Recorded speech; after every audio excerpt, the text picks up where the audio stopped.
To the risk events video for the week beginning the 25th of May 2015. Now, you've probably looked at the calendar and realised that it's quite a quiet week. If we look here, you can see on Monday we had the major bank holiday in Europe and the UK, and also the US, in fact. So basically, nothing much happened in the markets. There was no trading. We didn't really do much. We obviously didn't have any tier one economic data being released that day either. So it was basically a 4-day week this week. Now, coupled that with the fact that there's not a lot going on, and there's not really that much data going on to report, but there is a few data points which we could possibly look at trading, which could potentially be important. So you'll see here Monday, there's nothing going on. We did have trade balance on New Zealand, which came out slightly better than expected. But again, that's not really expected to have any kind of ongoing influence on the New Zealand dollar. Remember that June the 10th is when the RBNZ meet to discuss the possibility of their interest rate cut. So there's not expecting that to happen, but it is about 50-50 at this moment in time in terms of market pricing. It's about 50% chance RBNZ will cut. So we expect the New Zealand dollar to stay under a little bit of pressure going into that June the 10th meeting. So it's not next week, it's the week after. But it's definitely something to look out for, as we come forward. So in terms of that data point, though, not really interested in that. Now, if we move to Tuesday 26th, again, not really much going on. We've got a couple of US data points, but the week doesn't really kick off until the 27th. Now, the thing about US data, as we've said the last few weeks, US data now is more important than ever before. Because the Fed went data dependent on March the 18th, that means that the market's going to be watching this data very closely. Now, on Friday, if we just go back to last Friday, 22nd, you'll remember we had US CPI, which is probably one of the biggest data points since that March the 18th meeting. And core CPI, this is a big thing, core CPI came out very positive at 0.3 versus expected 0.2. So it actually came out stronger. Headline CPI came out in line, which is quite positive for the US dollar. We had the dollar strengthening after that event, and we anticipate that the dollar will now remain supported as these other data points come out. Now, if these data points start coming out, all we need really is the data points to come out as expected or better. It's the fact that they kept coming out worse over the last few weeks that gave the Fed a potential headache. Now, because the inflation reading came out quite strong, we'd expect the Fed to look at the big picture and say, you know what, yeah, we've had a bit of a bad run of data, but the big ones, the main data points that matter, haven't been too bad. Think about NFP, the last NFP, think about the last average earnings, and of course, the last inflation. None of those things have been too bad on their own. It's all the other little data points, things such as, core durable goods, retail sales, all these tiny, like second tier data points, which have been coming out quite negatively. So on the balance, we still think the Fed, and Yellen confirmed this on Friday, that the Fed will hike in 2015 at some point. It's just a question of when. So expect the dollar to ultimately be supported, but these data points will play a bearing. But now, after the main ones have came out pretty solid, I don't expect these ones to have much of an impact. Again, the only reason the dollar will move big is because of deviations. Okay, so if it comes out way worse than expected, yes, we're going to get a dollar sell-off. If it comes out, as expected or even a little bit better than expected, we can expect the dollar to be supported. I'm not expecting it to get into a big uptrend again just yet. I'm not expecting dollar index to hit 100 again or anything like that. But I'm expecting it to kind of stop the free fall that we've had that's seen it go from 100 down to 93s over the last few weeks. So we expect that to come to an end. But of course, it does depend on how badly the data deviates from the expected. But ultimately on Tuesday, not really expecting it to move the market that much, should it come out in line with what the analysts and the economists are expecting. If we go to Wednesday the 27th, this is where the week begins to get quite interesting. Haven't really got much coming out from the US. We do have the beginning of the G7 meetings. Okay, and this is an interesting one. You can basically see there that G7 is where all the kind of money men, we'll call it, finance ministers and central bankers, all gather to talk about monetary policy around the world in the big 7 countries, basically. So all the decisions that these guys make, all the things they talk about, this will be reported. And any interesting comments, any comments that take the market by surprise, particularly, will or could be potentially market moving. So it's definitely worth keeping your ears on this. It's very hard to predict how market's going to move because obviously we don't know what they're going to say, but it's definitely we need to be aware that it's going on and have our ears, at least have the squawk on, so our ears have got the stuff coming through. If anything does happen, we know pretty much straight away. Now, the big data point, of course, is Bank of Canada. We've got the rate statement and we've got the overnight rate. Now, they're expected to keep the overnight rate unchanged at 0.75%. However, it's the statement we're most interested in. The reason for that is because Governor Pelosi has been a little bit optimistic lately, we'll say. He's had his little rose-tinted glasses on.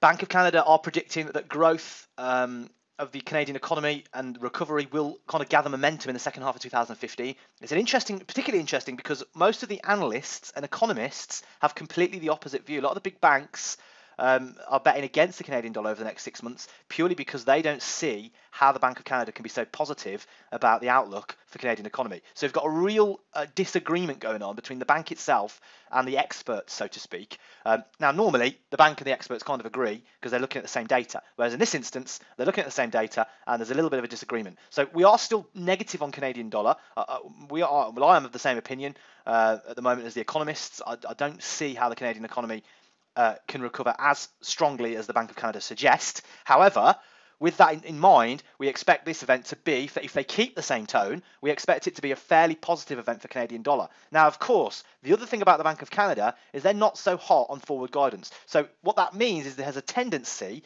to say one thing 1 minute and then almost completely the opposite thing the next, because they're not trying to give the market any kind of stability. They're just saying whatever they want.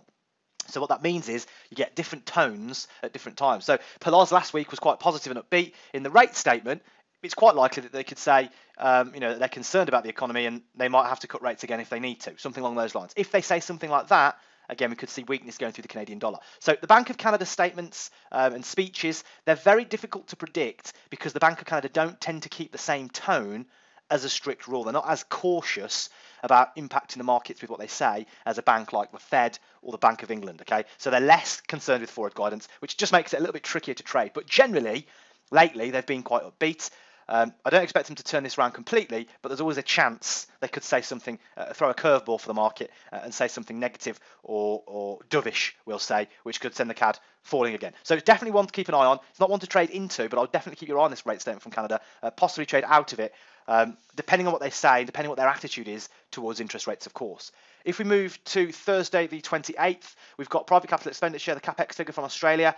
This time last year, this was quite a big one because basically Australia is trying to move out, well, the Bank of Australia, the RBA, is trying to move the economy away from being so dependent on mining industry, okay? And the reason for that is because it's not healthy for an economy to be so dependent on one industry. And of course, if economies like China slow down, if the demand for those raw materials and commodities drops, then of course the economy of Australia will suffer badly. So they need to get the economy booming on other levels, not just from that mining of commodities. And private capital expenditure is a good indication of what investments are going where, what industries are booming, where the money's going, where the investment is being had. So it can give a good indication of whether or not the Bank of Australia are succeeding in that goal of moving away from mining. So this time last year, this was a pretty big figure. It's actually got quite market moving. And pay attention not just to the headline here, but also to the details, okay? Because it's got a tendency to, if it comes out good, but a lot of the expenditure and the investment was going into mining, then that's bad because that's not what the RBA want, So if the headline's bad, but it shows, massive increase in away from mining, again, it could have a vice versa effect. And it could be one of those events where you look at the headline and it comes out really good, but the price of the currency goes the other way to what we would normally expect. This is one of those things that could happen just because it's the details behind the figure that tend to be the most important. So keep your eye on that. It's an interesting one. Again, it's not one we can trade into, but CapEx is quite an interesting one, particularly from Australia, just because they are trying to make that move away from mining. We've got second estimate GDP from the UK. We've got it expected to come out 0.4. It was 0.3 previously. Again, this is more potential positivity for the pound. The pound is already supported after the election. We also had some positive data from the UK as well. The inflation figure, was negative. It was, of course, minus 0.1%. But again, Bank of England were expecting inflation to be negative. They kind of said, this last one could be negative. But from June onwards, we anticipate that it will start ticking higher. So at the moment, until we get the next inflation reading from the UK, we're actually going to be pretty positive on the pound because a low inflation or a stagnant inflation is basically the only thing that can stop the pound from running higher. It's the only spanner in the works for the Bank of England, basically. As long as that inflation does recover and does start ticking higher through the summer, pound should remain strong. We should get a nice bull run on that currency. So these data points, expected to come in nice and positive, 0.4. It's potential one you could trade into. The pound's a strong currency overall. The data is expected better than previous. We could trade into that buying the pound against a really weak currency, of which there are a lot. So it's definitely an option. There is just a little bit of volatility in the market still, circling from all that stuff going on with the elections and the Fed. Of course, it's died down a lot. You'll notice the last few risk events over the last few weeks or dozen weeks or so, we haven't really been trading into any risk events. You could probably start doing that again now when you get the right circumstances. GDP from the UK is one of those circumstances. Again, I'm not expecting a massive run up on the pound on this one. We definitely could make some pips and potentially trade into it if that's what you want to do. But at this stage, I would still be protecting yourself with a stop loss somewhere in there. You don't want to be holding anything without stops at this moment in time. I'm not holding any positions without stops at this moment. Every trade I take right now, I'm using stops, fixed stops, just because of that volatility in the market and the fact that things can change so quickly, because just more things are becoming data dependent, basically. And all it takes is a run of bad data or good data, and you get completely opposite moves in the market. So just something to bear in mind, but that definitely is something you could possibly take advantage of. We also got the G7 meetings going on, and of course unemployment claims from the US, which is more US data. We also have pending home sales, which is a medium impact there on the calendar, but will probably be an important one. Again, more data from the US to determine the strength or weakness or slowdown or recovery of the US economy. So not a big day. I would say that the second estimate GDP from the UK is the big highlight, and that's the one I'll probably be looking to trade going into that session. Finally, final day of the week, we've got ANZ Business Confidence. Again, minor one from New Zealand. It says high impact there, but I'm not really expecting it to have any long-term effects on the New Zealand dollar. The reason for that, of course, is the June the 10th rate cut that we talked about earlier in a couple of weeks. That's going to be the big market focus going forward. And then we've just got European data. Again, I haven't got any tier 1 European data this week and all these little tier 2 data points. No real European data is that important, basically. It's all a bit, what's the word I'm looking for? It's all a bit kind of, it's a bit of a moot point, so to speak, because, ECB have launched QE. That's the big one. That's the one driving monetary policy. The euro has become a funding currency because of the ultra low interest rates and, of course, the impact of QE. So traders are looking to use that as a funding currency rather than trading it off the data. So that's why it's not really important at this stage. It will come back. European data will once again be important at some point. It's just not now. The big highlight of today, of course, is GDP from Canada and the US. Okay, now Canadian GDP is expected to grow a bit bigger, 0.2 versus the previous of 0. Preliminary GDP from the US is not expected to look so hot, minus 0.9 versus previous 0.2.